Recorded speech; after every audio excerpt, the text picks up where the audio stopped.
পনির কোপ্তা বানিয়ে দেখাবো তোমাদেরকে আজকে। এর জন্য আমি নিয়ে নিয়েছি 400 গ্রাম পনির। এটাকে এখন গ্রেট করে নেব। এই দেখো পনিরটা গ্রেট করে নিয়েছি। এবার এর মধ্যে ময়দা, চানা মশলা, নুন আর চিনি দিয়ে মেখে ছোট ছোট করে বল তৈরি করে নেব। বলগুলো রেডি হয়ে গেছে, ছোট ছোট করে বল তৈরি করেছি। এবার এগুলো সাদা তেলে ভেজে নেব। এর জন্য কড়াইয়ে তেল বসিয়ে দিয়েছি। এবার এক এক করে বলগুলো ছেড়ে দেব। মিডিয়াম ফ্লেমে বলগুলো হালকা করে ভেজে নিতে হবে।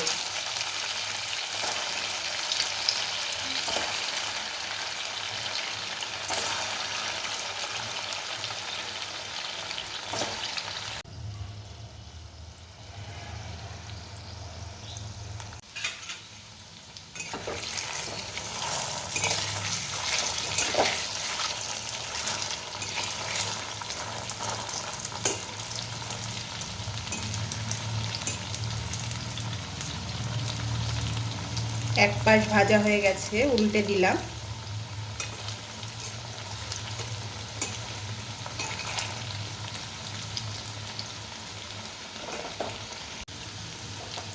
এই পাশটাও ভাজা হয়ে গেছে। এবার আমি বলগুলোকে তুলে নেব।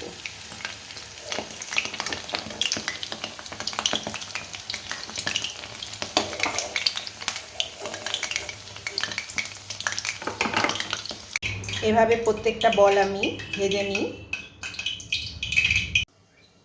এখানে আছে চারমগজ, কাজু বাদাম, আদা আর একটা বড় সাইজের টমেটো। এগুলোকে গ্রাইন্ডারে পেস্ট করে নেব। শুকনো লঙ্কাটাও একবারে পেস্ট করে নিচ্ছি। পেস্ট করা হয়ে গেছে। সব বলগুলো ভাজা হয়ে গেছে।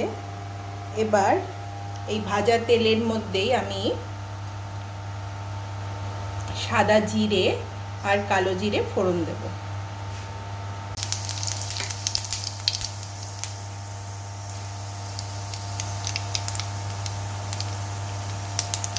ডুমডুম করে কেটে রাখা আলুগুলো ভেজে নেব।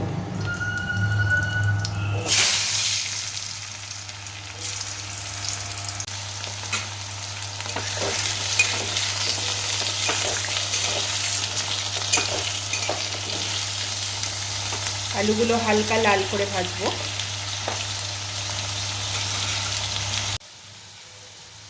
আলুগুলো লাল লাল করে ভাজা হয়ে গেছে। এবার এর মধ্যে নুন, চিনি, হলুদ, জিরে গুঁড়ো, ধনে গুঁড়ো দিয়ে দিচ্ছি।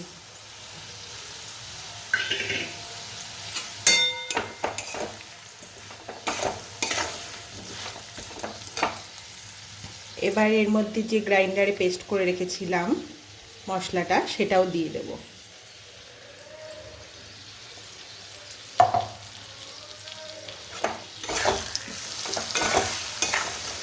এবার এটাকে ভালো করে কষাবো যতক্ষণ না মশলাটা থেকে তেল ছেড়ে যাচ্ছে।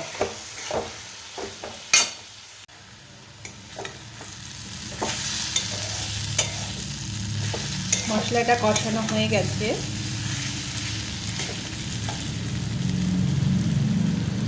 এবার এর মধ্যে এর মধ্যে যে মশলাটুকু লেগেছিল সেটা জল দিয়ে ধুয়ে দিয়ে দিচ্ছি।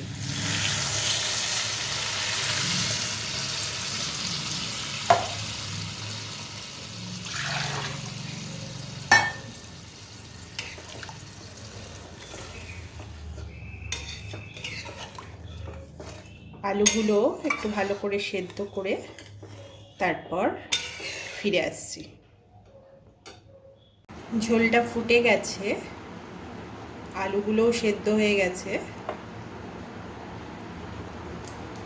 এবার আমি এতে বড়াগুলো এক এক করে ছেড়ে দেব।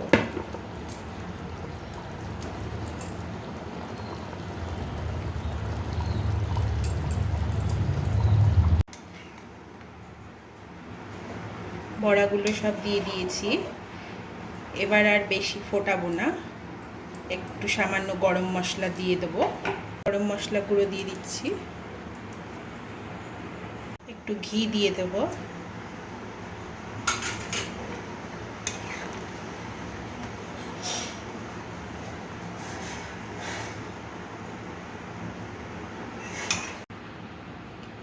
উপর দিয়ে একটু মেথি পাউডার দিয়ে দিচ্ছি, তাহলে গন্ধটা ভালো আসবে। দেখো রেডি হয়ে গেছে একদম নিরামিষ পনির কোপ্তা কারি। এটা রুটি, পরোটা, লুচি এগুলো দিয়ে তো ভালো লাগবেই, ভাত দিয়েও কিন্তু খারাপ লাগবে না, ভাত বা ফ্রাইড রাইস।